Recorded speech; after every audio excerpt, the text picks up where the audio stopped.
In 1987, a groundbreaking survey was conducted in California by the California Network of Mental Health Clients to explore what factors promote or deter well-being of those commonly labeled as mentally ill.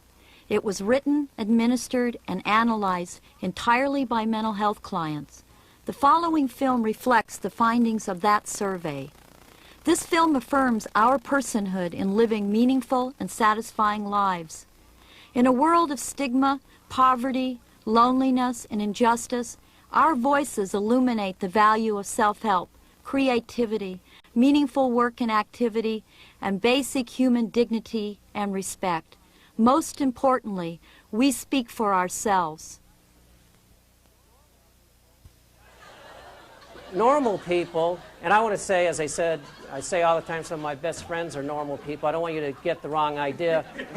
Just because normal people started World War I, World War II, dropped the atomic bomb in Hiroshima and Nagasaki and committed genocide against the Native Americans, instituted slavery. I have nothing against normal people, but I wouldn't want my daughter to marry one, you know what I'm saying?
Down the hatch.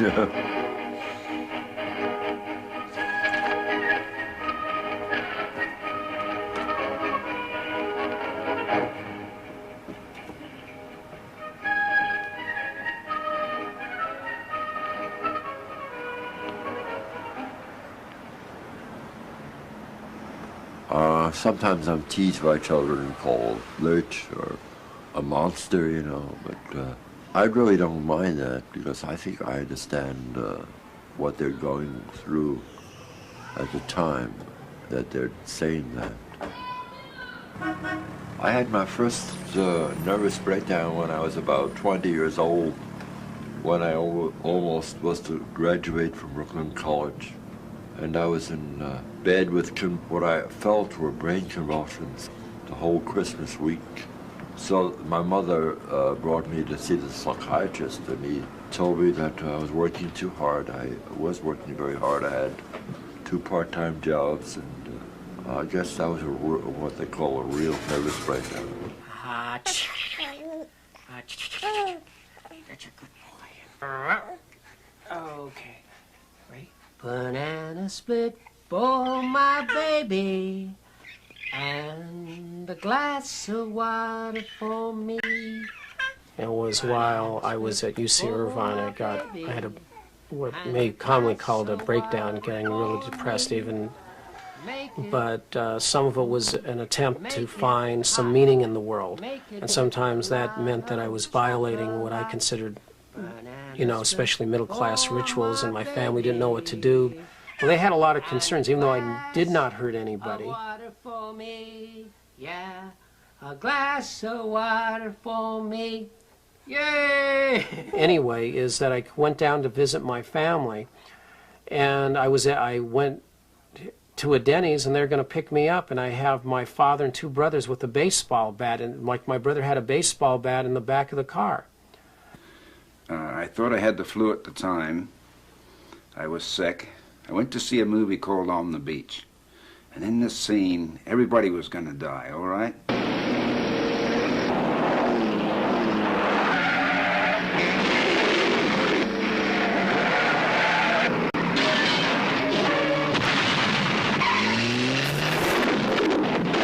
And I'm watching this bloody movie of these people self-destruct. so that they don't die from radioactive poisoning. And suddenly the theater starts going around and around. That was the first feeling that something was not right. I thought I was physically ill. Prior to that, I had been nervous in the mornings going to work. I attributed that to the tea I was drinking. And that was only the beginning. But this pattern of up and I'm fine and, oh, sure, yeah, no problem, I can do it. Sure. Oh, you want something done too? Well, yeah, no problem. And then crashed, fetal position, in bed, never wanting to get up. The police took me to jail, right? I was in my drugs under episode. They took me to jail. And because I was acting bizarre there, they took me to General Hospital, right? So I was acting even worse in General Hospital. So they, I guess, got a writ and took me to Camberwell. And when I got in there, I said, you know, the reality hit me. It cannot be this. I cannot be in a mental institution. Impossible, wrong. It cannot be happening. I'm diagnosed as schizophrenic. I hear voices outside of my head. I hear them next door. I hear them down the street. I hear them outside my window. I can talk back to them. I can tell them, go away. I don't want to be bothered with you. I don't believe you exist. Leave me alone. They will give me an argument. And hallucinations is just like me sitting here talking to you. They're three-dimensional, but they're kind of thin. The ones that I have, and it seems like they're good. They seem to be after world peace and not really. They're like gods, okay? You know, like normal's supposed to be good or sane, but what's so sane about a businessman in Sacramento wearing a three-piece suit when it's 105 degrees? It makes more sense to go naked. You know, I mean, like it. I think comedians are normatized deviants. You know, then they say, And "Well, I've you're said that panicked." when you're a You know, wild and what crazy type of guy out guy on the would street, you especially with be radical being politics, they panicked? put you in jail and mental hospitals. When you're a wild and crazy guy on stage, you're known as a comic genius. 25, 35, 40, come on, 55. You know, So instead of now being somewhat of a crazy person, I was now somebody that was a legitimated troubleshooter dash troublemaker, professional crazy person for all occasions. And I got taken in. You know, I mean, like I said, what the hell, you know? You're a bow tuner in another dimension. Not only of sight and sound, but of mind. What's that signpost up ahead? It's the psychiatric hospital zone. Where I was for about 3.5 or 4.5 years, from about 1956 to 60, and where I had over 300 ECTs. I really never thought I was sick, and I think that's a healthy attitude.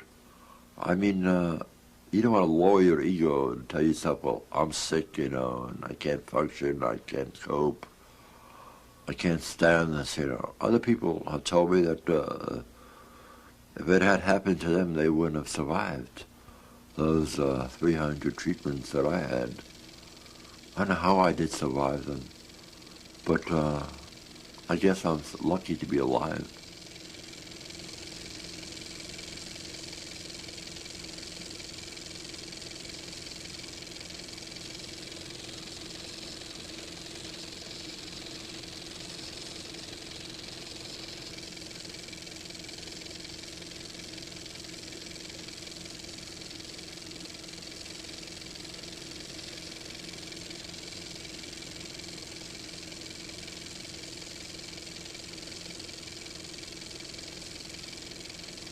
There were abuses that happened during those early years. There were treatments that were misused. I mean, that's part of a legacy that we've had to live with and tried to overcome that. So that's the system 25 years ago. Over the last 25 years, what we've tried to do is recognize that that's not an adequate system, that it didn't really provide the kinds of things that we need to for people. So over the last 25 years in California, we've tried to develop a system that is not just a state hospital, but a true community-based program in a community setting. So what we did was we took all the people out. We were real good at getting them out. We went from 37,500 in 1959 to 5,000 today. So we did get them out of the state hospital. California did a great job of getting them out. But where we failed, if there's a failure here, and I think there is, was that we weren't able to provide all of the components of a community mental health program and put it all in place. 50% of us found hospitalization very or somewhat helpful. 22% found it helpful in some ways and harmful in some ways. 20% found it very or somewhat harmful. Our survey shows that only about half of us feel that the mental health system respects our civil and human rights. This explains why most of us say it is very important to have a patient's rights advocate and peer support groups. We can and do exercise control over our emotional problems if we are supported and validated. This is how self-help works. Leonard Kaplan, peer counselor. Hello, yeah, come in. Thank you.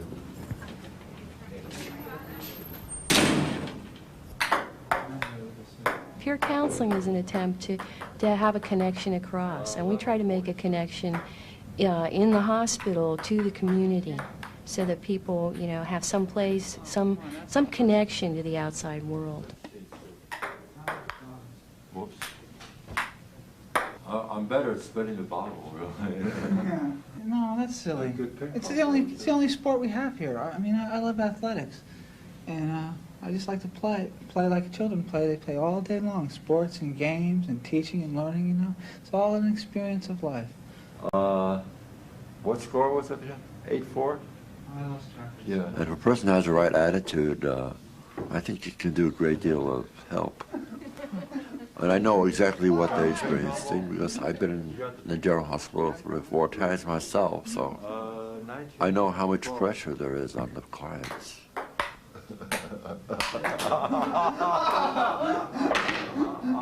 I resign. I like to go home too, especially since I'm such a homely person.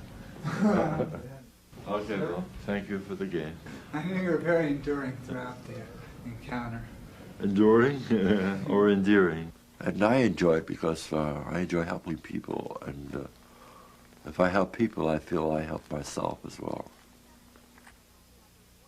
47% of us have avoided mental health treatment due to the fear of involuntary commitment. This fear may actually discourage us from seeking help, even when we feel in need of mental health assistance.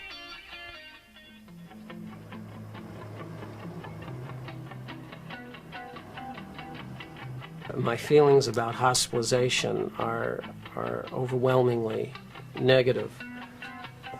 I found what is helpful is having meaningful work and activity, something that gives a purpose to life. And for me, it's been being involved in the patients' rights movement.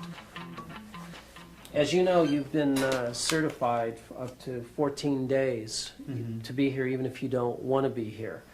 However, I am talking to the therapist, and the therapist says that if you're willing to stay here, that there's a good possibility they would be willing to sign you in voluntarily. So the hearing is for purposes if you want to contest that. So my basic question is, would you like to leave or would you like to stay in the hospital? Stay until the doctor thinks I'm well enough to, you know. Okay, yeah. But they would probably want to keep you for more than a couple of days. You're not going to think you're going to change your mind. And, No, I'm not gonna okay, change I mean, my- have you talked to Crystal? Yes, briefly. And has she talked to you about being a voluntary, possibly? No. She hasn't. Okay, so I'll be back. Thanks a Okay, lot. thank you very much. Okay. We operate in the express interest of clients. We don't make clinical judgments. So if somebody wants to leave the hospital and that's their wish, we try to help them. But if they want to stay in the hospital and the doctor says no, we try to help them stay in the hospital. We try to operate in their corner. Do you feel like you're knowingly consenting to treatment and feel satisfied about the pros and cons and all that? Okay. Clients do have ideas about what they need. And even when somebody's in a lot of distress, is that they have fundamental knowledge about their own condition. And many times they're not listened to. 38% of us do something creative when we have psychological problems. Creativity is an important part of self-help. Hi, Ann.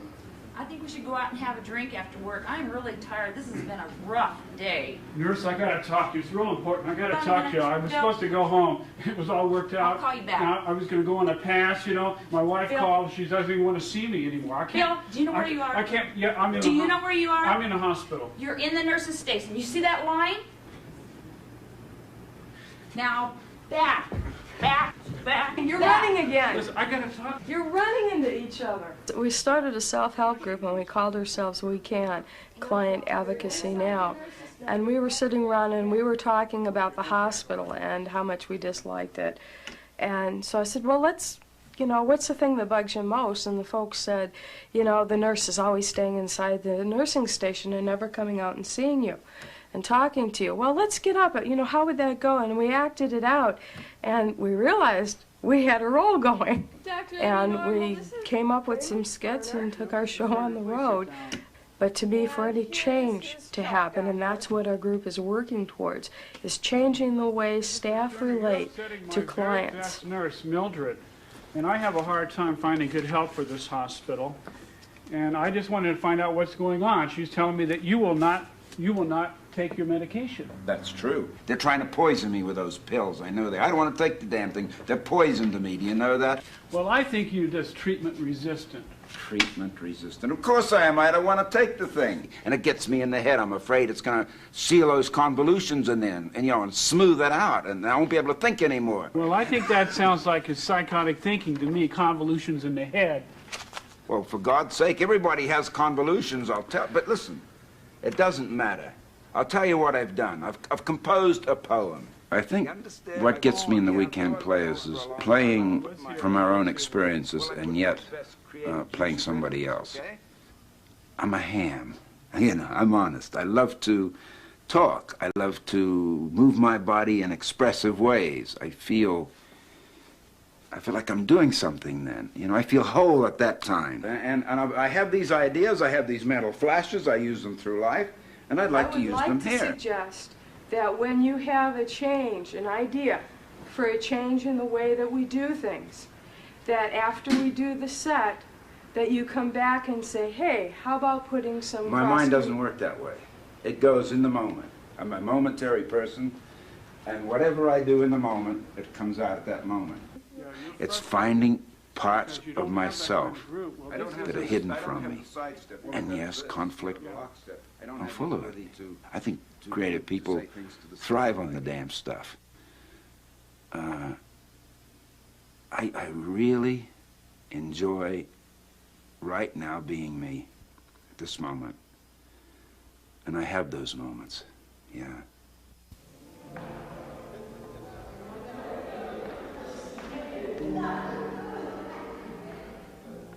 Nobody knows better than ourselves what would promote or deter our own well-being and what's important in our lives. Just like anybody else, we need to speak for ourselves.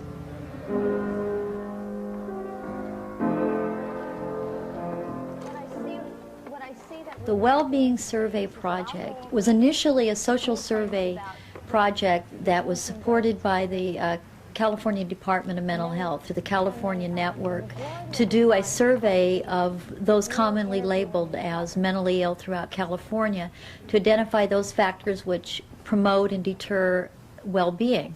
We set up a project in which clients developed the questions.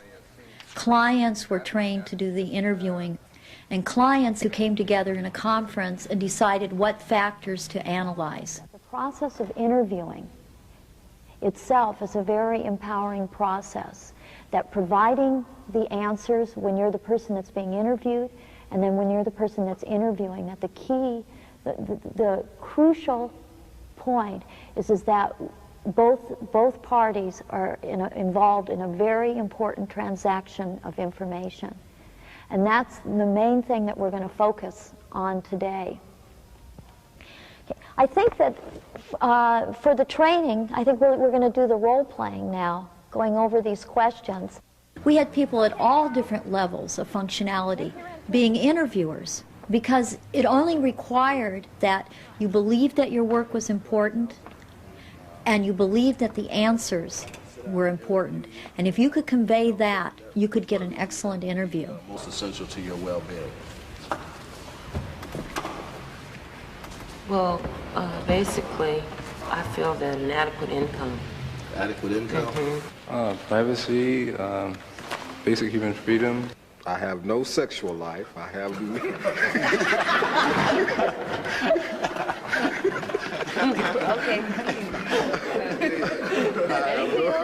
I have no emotional stability. I have none of the above. But I'm striving for all.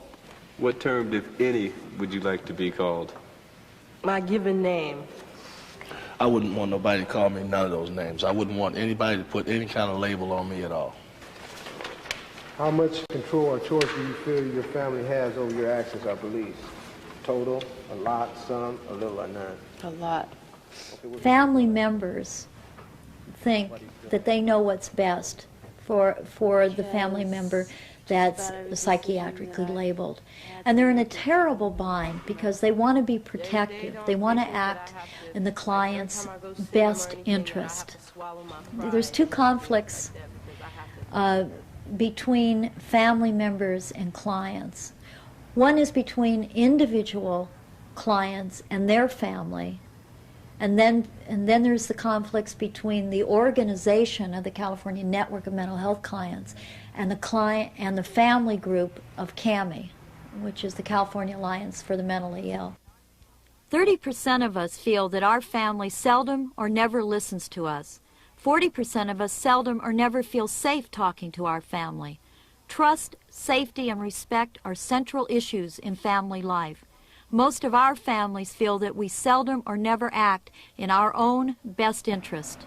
According to our survey, family members did support involuntary commitment and did support increasing the length of stay of hospitalizations. That is true, but I think the difference there is, again, whether the person is in, as they say, their right mind.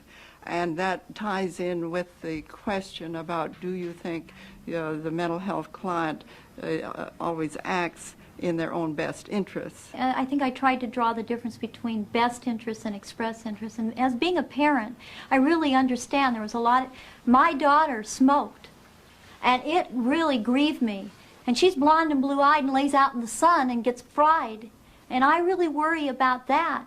But I would never think to forcibly take away her right to do those things. Well, I think maybe that is a fundamental difference that you will find with families because, and their attitudes as compared with mental health clients, that the families are concerned about their particular family member, that they not be placed in so much jeopardy as being out on the streets. Normal society is troubled family relationships, whether it's clients or not. But there is the opportunity because there is the need and there is the concern and there is what I call an agreement of the heart. 52% of us have been discriminated against because of psychiatric labeling. This stigma creates a very real impact on the quality of our lives and our families. We feel lonely or isolated from other people. I've been diagnosed as a paranoid schizophrenic, and I think it's nonsense. I spend a lot of time in my house. I'm very isolated. I get very lonely, and I think that's what my problems stem from.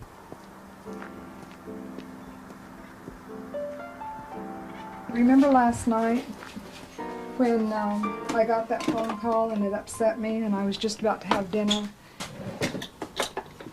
I mean, it was weird. You know, it was like you weren't validating what I was saying at all. And I realized how often this happens, you know, how often this comes up, that because you're not a consumer, you know, or a client, you can't relate to what I'm saying. Essential to my well-being is to know that Aaron is cared for, and that he's happy, and that Al is happy. Those two people are the most important in my life. life. You're aware a lot of times how impatient you are. Well, I think that's partly because I get so keyed up during the day.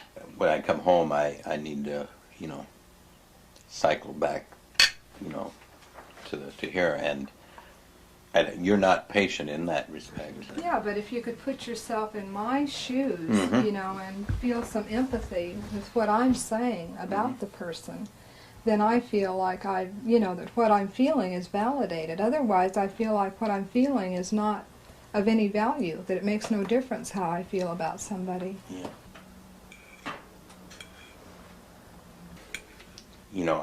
I don't validate what you're saying, not because of, it's just it's an oversight, it's an ignorance of how you really feel.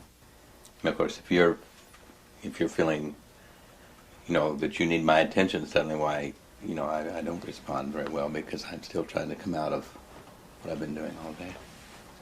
But a lot of times you're the only adult that I've talked to in an entire day, and that can go on for days at a time. And then you get home and you settle back with your newspaper and, carry on these conversations in your head with people that aren't even there anymore. They're there in my head. Well, we might say the problem's more yours than mine then, couldn't we? Right. Of course, sometimes Which is real disconcerting. Sometimes I'm talking to them while I'm talking to you, too. Mm-hmm. I mean, sometimes I'm talking to you when I'm talking to them. But I do If I were a that. psychiatrist, I would have locked you out a long time ago. Yeah, so, where's the difference? It's a human. You still have the validity of your job to fall back on. It gives you a certain legitimacy that I don't have. The only thing that I fall back on is the fact that I'm an ex-mental patient. And who listens to a crazy person?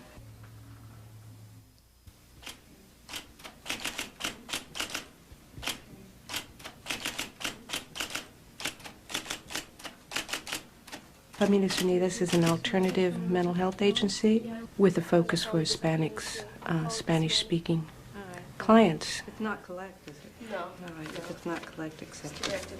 Sure. Any third world person is discriminated against, and then you compound that with a diagnosis that can be considered a double whammy, a double discrimination stigma. I am half Filipino and half Mexican. I've been discriminated because I'm a client, but I don't have that in my thoughts. I just feel I'm a well-being person, and I'm going to speak up and say something, that I'm a human being and I'm to be treated like a human being, like everybody else. I'm a person like everybody else.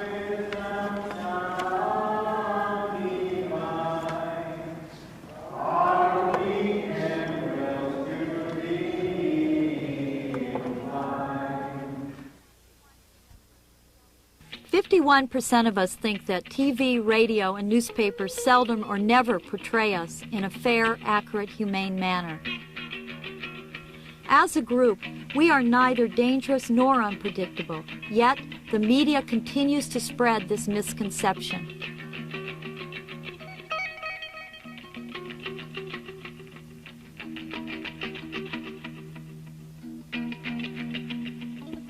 You read the newspapers all the time. You see maniac murders 5 people, or a state hospital patient, does this or that, or a mentally disabled person. They have the label of a mentally disabled maniac, and then some terrible, tragic thing that happens. Today, police identified the murder suspect for the first time, an apparently mentally disturbed young woman who is also the suspect in another murder.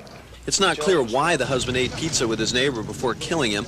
Police say it does not look as though the neighbor and the man's estranged wife were having an affair, and I understood that he had a little nervous breakdown at one time. Police said he had a history of mental illness. They took no chances with him, and the suspect didn't like it.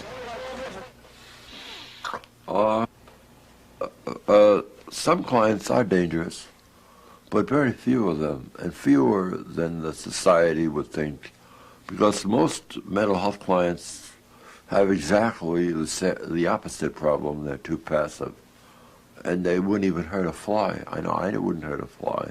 Just like any oppressed group, stigmatized group in our society that are powerless, whether it's been blacks or women or Chicanos. They're the ones that are more victimized. And yet the dominant ideology is always was showing that black man does this, never white man does this. And it's the same thing with ex-mental patients. We're not any more dangerous. In fact, most studies have shown we're less dangerous. Mental patients are unpredictable, and how do you know they're unpredictable? You know, I say, how do you know John's unpredictable? And they say, well, I know John's unpredictable because I see him do it all the time. I say, well, isn't that a contradiction in terms? So we're dealing with a lot of double standards. And when people think about meaningful work and what they'd like to see so-called mental patients do, what is it? It's like being a security guard at a toxic waste dump, you know, around the Alaskan border. Well, I never thought in my whole life would ever take me 4 years to find a job with 2 degrees from an accredited university. You know, you just... sometimes my husband and I will joke, you know, and he'll say, gee, scars on your face are getting better, honey. And then I'll say, oh, are they? Gee, they're better on my hands. I guess the leprosy's maybe subsiding for a while. You get to feel like that, you know? 50% of us lack meaningful work or achievement in our everyday lives, yet 74% of us find such work or achievement essential to our well-being. I remember going to a rehab department and telling them that I wanted to do something in agriculture. And they told me that maybe what I could do is become a gardener or pick up trash. And it wasn't quite exactly what I had in mind. Good morning, California Network. I think the major change in my life and the major reason why I got out of the mental health system was because of the California Network. And it was a total change in how, number one, how I was seen both by myself and by others. For the first time, I met people who had had similar experiences to myself. Oh, you know what? Jay called you. Oh, he did? Yeah. Did he tell me what he was calling about? Something about Public Day. Oh, okay. The California Network is a statewide organization which is completely run by clients. We've identified programs that we feel are meaningful to clients, self-help, public policy, and changing attitudes, as well as minority issues. Hi, Peggy. This is Lori Shepard again. Okay. Do you have a few minutes? Okay. Usually a way a self-help group starts is a group of clients, and that can even be just 1 or 2 people get together, and then usually somebody from the California Network will meet with this group to talk about things that are happening in their lives, and people, it's helping each other. Okay, great. And if not, I'll be looking forward to meeting you at Public Day. Alrighty. There's a real feeling of closeness with mental health clients that you can't get with anybody else. For me, at least, it's just been incredible to be able to talk to somebody and have them know what it is I'm saying because they've experienced it, rather than talking to people who maybe have studied it or read about it but have never actually experienced what it is I'm trying to explain. 55% of us feel that psychiatric drugs are very helpful or somewhat helpful. 22% feel that they are very harmful or somewhat harmful. 18% feel that they are both helpful in some ways and harmful in some ways.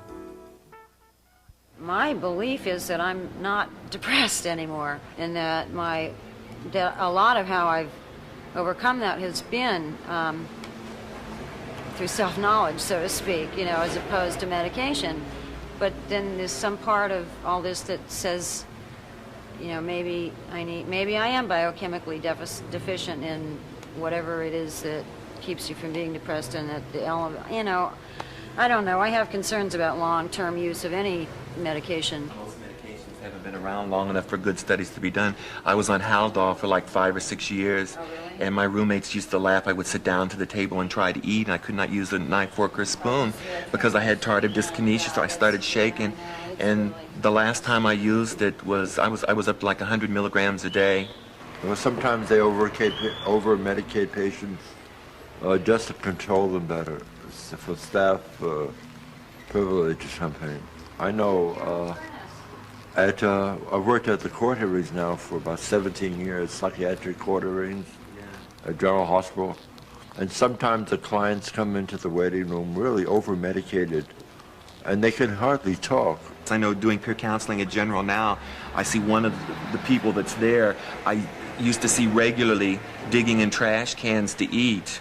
And although I'm living med-free, I see that the meds are working wonders for him because the short 2 weeks that he's been there, he's actually become what most people would consider a normal human being. Now carries on normal conversations with people. I don't know. I'm glad in a way I'm not a psychiatrist because I really feel like medication is a very individual issue, and it's real clear. I take medication and I'm not super pleased about that. I'm not totally convinced that that's what I need to do, although I'm also not convinced that I will be okay without them. Medication time. These medication cases are not about refusing, and this is something that people need to understand. These cases are about choice and autonomy. They have been labeled right to refuse. The fact is that most people identified as mentally ill who are in the hospital are not even refusers of medication. A very tiny percentage of patients are real refusers. It's just most patients have opinions about what works for them. The only thing that these clients are asking for when they go into the hospital is for the professional to turn and say to them, what medication works for you, if any, and to enter into a negotiation. 26% of us lack good food and a decent place to live in our everyday lives. Yet 84% of us believe that good food and a decent place to live are essential to our well-being.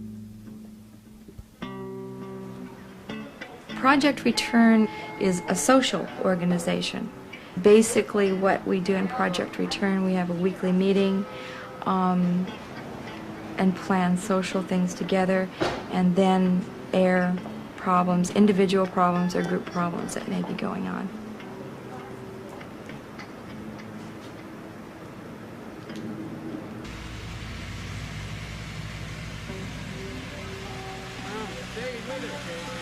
A large amount of the population from Project Return also reside at board and care residences.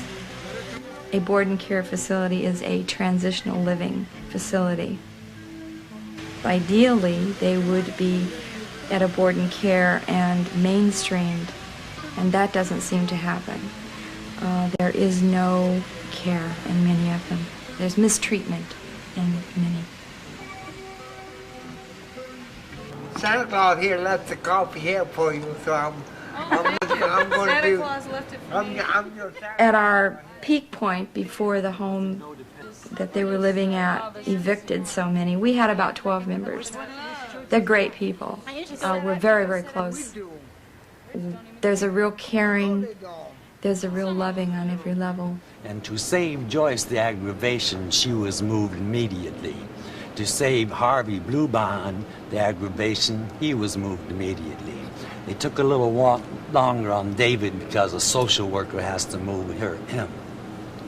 And myself and another kid that got involved, Randy Morgan, we just refused to be moved because they will not issue the legal eviction notice that any other person should get. And until they do, my belongings will be there, even if I'm not. Let me tell you one thing, she wanted to move out of there because she hates my darn guts. She couldn't control you, David, because you began thinking like a person instead of a machine and just following orders like all the rest of them. Yeah, but I don't want to be treated like I was some kind of dirt or something. Forget human control. concern. I guess size just checks like- consider it a business. Get your money, run with it, you know, and screw the little people, you know.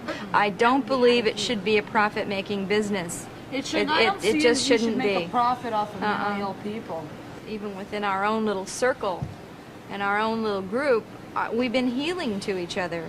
And this is what I would like to see to be taken a step further into housing, where we are taking care of each other, supporting each other, and that it just makes more sense to me. It makes more sense. I hope to open up a board and care totally different from the ones that are existing today. I would like to see it client-run, client-operated, and non-profit. And I think that if there were enough client-run, living, working, breathing environments, that perhaps this need for in-bed hospitalization would drop a little bit. All right, look at this. Give us some more money. We need jobs. All right, what you gonna do about this? We sleep out here all night. Give me this. What this mean? I can't do nothing with it. That allows you to ride the bus for $4 a month. We sleeping out here on the street. I understand that. I am doing as much as I can do. When you sleep in the cardboard box, get wet, baby. You just hear that? You hear that? Her check and my check, we be all right. I'm not doing shit. It'll never work. I get a hot plate. No, listen, baby. I get a hot plate. I get me a crock cooker. Those are human lives. They have mothers, they have fathers, they have sisters, they have brothers. You know, they're human beings. They need a quality of life. You know, and I just feel as if I owe, from what I've gotten out and what I've gone through to come this far, I owe something. I owe somebody. I owe it to God. I owe somebody something. And I just feel good helping someone get off the streets. And Project Backup is a benefits assistance program. We target the mentally ill, and we help them in getting their benefits. We will exhaust all avenues to get them some help and to get them off the streets. And that is the vocational report. You have had a Social Security card. But I don't remember. You don't remember your number. Mm-hmm. So what you're going to have to do, Bill, is you're going to have to go down to Social Security and have them issue a new card. We'll let you use our office phone since it's easier for them to get in touch with us for your appointments and things like that. Okay, what I'm going to need next is your job history. Okay. Let me just get this on. I got to go to an appointment. Okay, Bill, I want you to understand what we got to see. Well, fine. I'm not going to keep you too long. So I've been going through jobs and you well, know. This is fine, Bill. Well, we only need the last 15 years.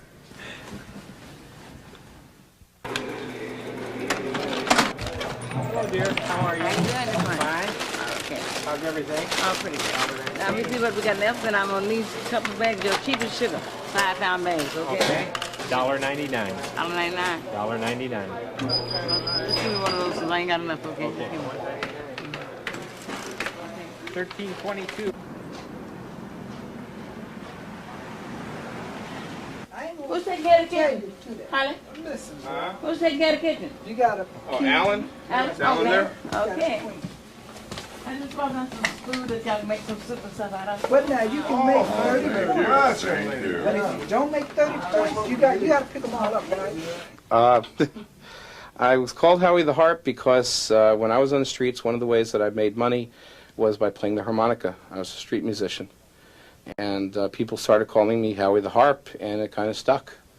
So that's my name. I kind of like the name because it gives me the same middle name as a lot of famous people in history, like Ivan the Terrible, Richard the Lionhearted, and Winnie the Pooh.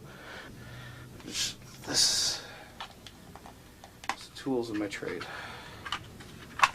or the tool of my trade.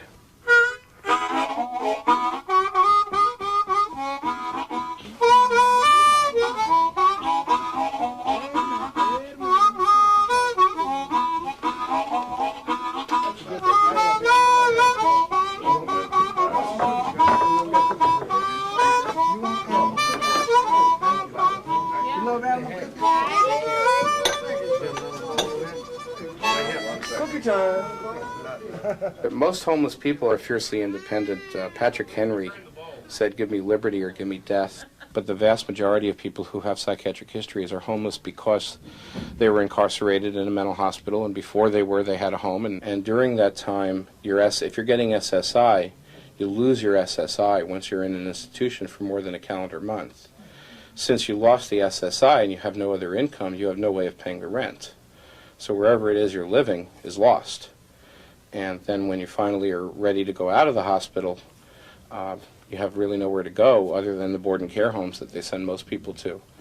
And most of the homeless population are people that don't live well in board and care homes. And most of the people that come to this program won't go to any other program. This is the only one that they'll go to because this is the only one that they trust. Because it's run by people like them. Very often it's people working here are people that they knew out when they were out on the streets. Neglect does make you sick. Loneliness makes you sick. Without food makes you sick. That's right. Without the basic necessities of life. If you don't get that and you just get them shunned and kicked around all the time, it does make you sick. And then they say we're mentally ill, but physically we're not. But this place, you know, even though I'm depressed every day, this place helps me get up out of the bed, eat breakfast, and go on about my way. And then I'll come back, I might still be depressed, but at least I got somewhere to sleep and eat. We are people like everybody else, and that when you're homeless, you've got that anybody would experience these problems when they're homeless, that anybody can become homeless. But don't you know, it depends on the individual. You can be what you want to be. If you want to be strong, you be strong. If people band together, which I think the Oakland Independent Support Center is a good example, we are a self-help organization. And we're also a full-service organization, and we are here to help each other. Like getting GA, getting SSI, and this type of thing. We support each other. The solution is independent living because these folks want to live in their own places. And I believe that it should be a person's right, it should be a basic human right to have a decent place to live. I try from day to day to find a paycheck. I've got the blues, the homelessness blues. I've got the blues.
I would like to welcome everybody to Public Day with the California Network of Mental Health Clients.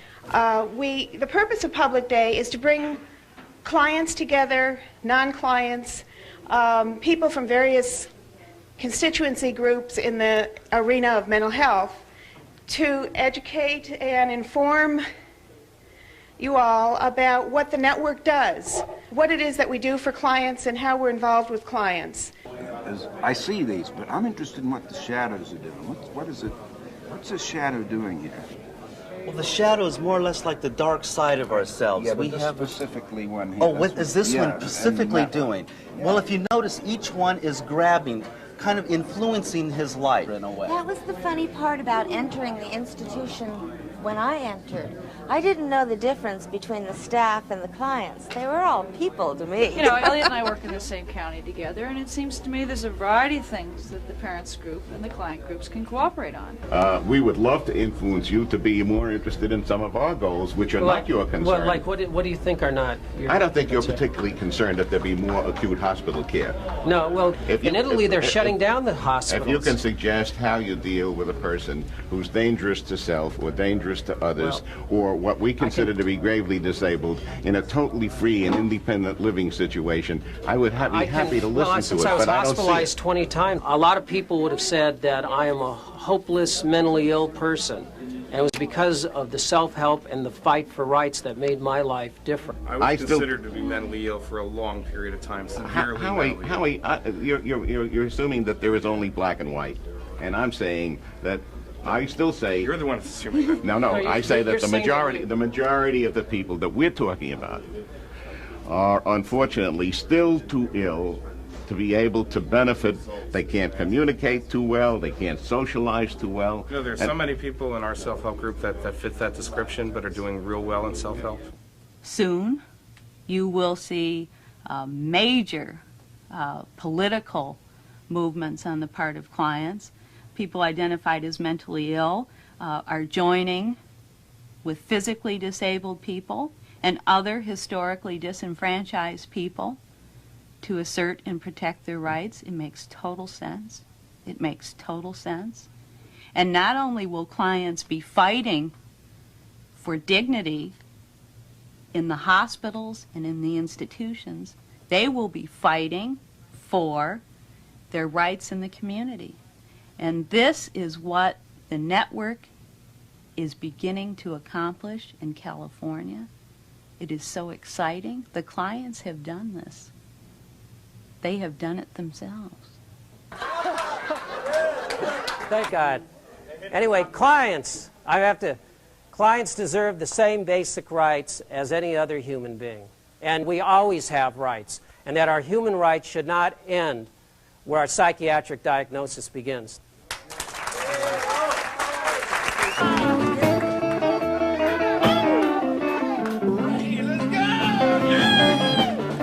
The Wellbeing Project found that mental health clients want to be recognized as individuals and not lumped together as psychiatric labels. Our problems and triumphs are universal. We are all too human, with basic needs, despair, and dreams of the future.